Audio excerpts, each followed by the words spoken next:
Good afternoon, I'm Alan Unell, and this series of videos is Healthcare Advocacy, where we address problems in the healthcare system and then try to take actions that make a better system for all of us. There are a number of topics today. There's cardiac issues, there's drug prices, there's a whole bunch of them. But before we get to them, down below in the YouTube description box is a link to the Healthcare Advocacy newsletter that is the text for this video. You can go to that link, and all of the background material and studies and publications that I reference, they're all in there together with all the actions that I reference or recommend. You can also subscribe to the Healthcare Advocacy newsletter for free there. Okay, so let's get started. The first has to do with detecting cardiac issues in women who are pregnant or shortly after they've given birth. This is new research from the Mayo Clinic, and of course there's a link to their report on this. It suggests that artificial intelligence could improve the diagnosis of peripartum cardiomyopathy, a potentially life-threatening and treatable condition that weakens the heart muscle of women during pregnancy or in the moments after giving birth. Researchers used an AI-enabled digital stethoscope that captures electrocardiogram data and heart sounds to identify twice as many cases of peripartum cardiomyopathy as compared to regular care, according to a news release from the American Heart Association. So let me tell you a little about the study, because they were actually pretty clever about this. Women in Nigeria, it turns out, have the highest reported incidence of this kind of cardiomyopathy. So it's a really good place to hold a study for this. The randomized pragmatic clinical trial enrolled 1,195 women receiving pregnancy care in Nigeria. About half were evaluated with the AI-guided screening using the digital stethoscope. The other half had the regular obstetric care, in addition to a clinical ECG. An echocardiogram was used to confirm when the AI-enabled digital stethoscope predicted peripartum cardiomyopathy, right? Because you want to be sure. Overall, 4% of the pregnant and postpartum women in the intervention portion of the trial had it, compared with 2% in the control group, suggesting that half are likely undetected with usual care. This is software that could be used for saving lives. I just love this. Anyway, there's a link to the Mayo Clinic report. Go read that if you're interested. Let's talk about cell phones. I'm old enough that I remember when the first cell phones came out.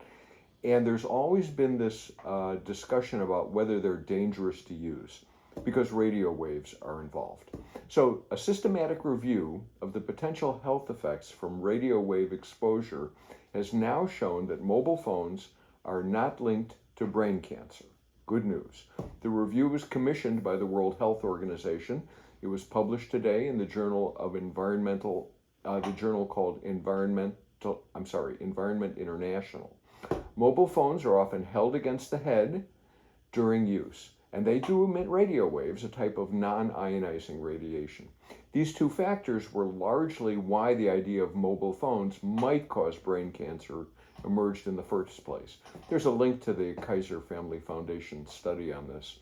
However, even though they may not cause brain cancer, overuse by pedestrians is one of the reasons that there has been a dramatic increase in the number of pedestrians being hit by cars, because they're holding it up and looking down and not paying attention. So if you're crossing the street, put down the phone. Okay, let's talk about pricey COVID vaccines. An updated coronavirus vaccine, several of them, are now hitting the U.S. pharmacy shelves. They're all over the place. They just came out about a week ago. Adults without health insurance are now discovering the vaccinations are no longer free, but now cost up to about $200 each. The federal Bridge Access Program that covered the cost of COVID vaccines for uninsured and underinsured people has run out of funding. Now, Americans with low incomes are weighing whether they can afford to shore up immunity against an unpredictable virus that is no longer a public health emergency, but it continues to cause serious long-term complications and hospitalizations, and it kills tens of thousands of people a year. I think if you take a look, last time I looked at the CDC site, it was like the number 4 killer in the US. That's high. There are about 25.3 million Americans without health insurance. Per the CDC, I have a link to that. You can go get their data. There are also tens of millions more who are underinsured. What they have is high deductible policies, like $10, $15, $20,000 deductible before insurance kicks in. Thank you to the Trump administration for allowing people to do that.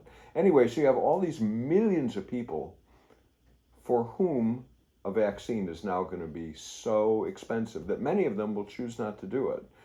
When they do that, it puts public health at risk. So what's the answer? Well, the best answer is what other countries do: universal health care and just vaccinate everybody. The short answer, though, because we're not going to get there next week with that, is add funding to the Bridge Access Program and make sure everyone can afford to get a COVID shot. That's it. But we can take action on this, because I'll bet you our representatives in Washington don't have the vaguest idea that this is going on. So let's let our representative, member of Congress, and senators know that tens of millions of Americans are uninsured and underinsured, and the cost of a COVID vaccine is just going to be out of reach for them. And it creates a danger for public health. Now, they can ameliorate that by increasing funding to the Bridge Access Program. In the resources section in the in the resources section in the YouTube description box, you'll find a link, and you can get their emails or phone numbers there if you like. Or, my favorite, use ResistBot on your cell phone, the one that doesn't cause cancer, and just send a text message to 50409. And here's the message: sign, S-I-G-N, space, PYHJWC. Let me repeat that. Sign, space, PYHJWC. PYHJWC. And this is what you'll send them. I'm your constituent, and I want you to know the Bridge Access Program that provides COVID vaccines to the uninsured and underinsured is broke. There are 25.3 million of us in the US without insurance, and tens of millions more underinsured. And I want you to arrange for the Bridge Access Program to be funded so that everyone can get a COVID vaccine and public health is protected. Thank you. I could go on, but let's just make the point. I want to talk about drug prices. The title of this is "We Started Negotiating, but we could do more." Now, federal negotiations have taken place for the first of 10 drugs this year for Medicare, and that's good. That's a big plus over what it used to be. Over the period, though, from January 2022 to January 2023, it's not a quiz, I'll tell you. There were 4,200 drug products in the U.S. that had price increases, of which almost half, 46% of them, were larger than the rate of inflation. The average list drug price increase over the course of that period, get this, 15.2%. It translates to about $590 per drug product. And this is not me making it up. This is from the Department of Health and Human Services. There's a link to it in the newsletter. Now, I was in a meeting, my wife and I were in a meeting on universal health care last week, and we ran into Ron Shure. He is the president of Healthcare for All in the state of Washington.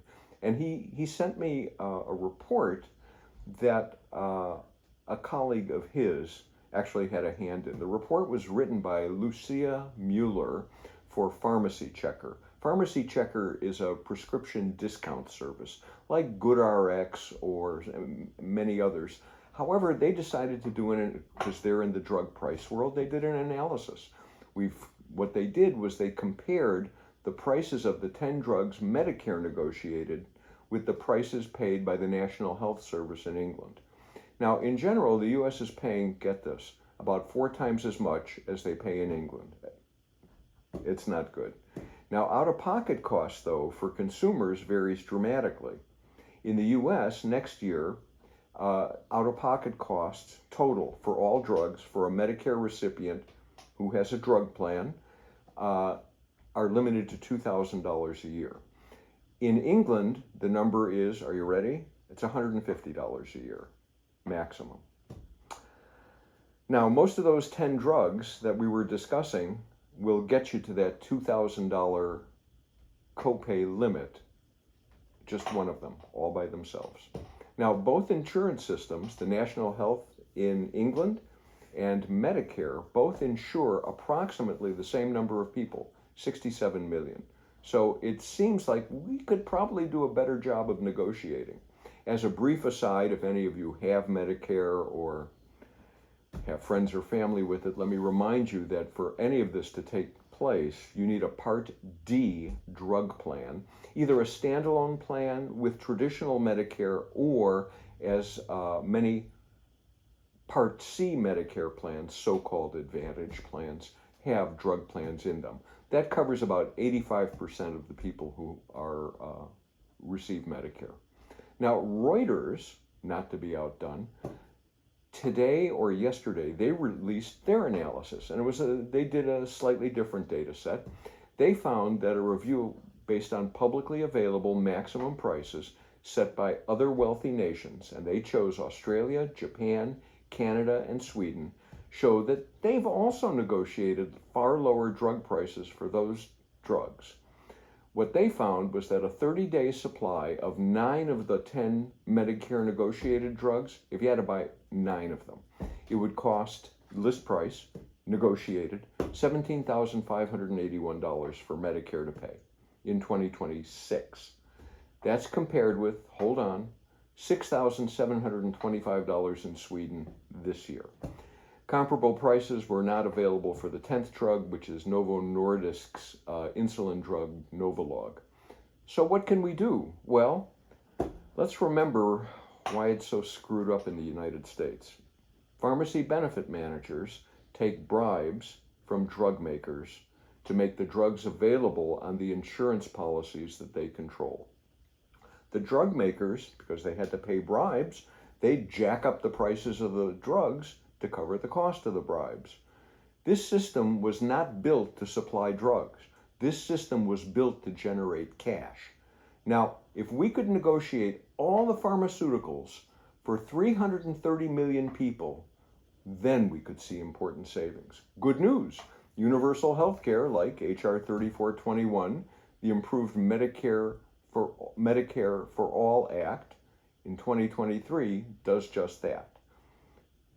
P.S. If you run into somebody somewhere who says, oh, drug makers need to charge that much because they need the money for research, you can call BS. Because when drug makers say it, it ain't so. Almost all the drugs the FDA approved in the last decade were developed on, guess what? United States government provided research funds. And if you need backup for that, in the newsletter is a reference. That's what I've got for you. Take the action. Have a good day. Before I stop, like, share, subscribe, and you can also send me comments here or at healthcareadvocacy1@gmail.com. Have a good evening.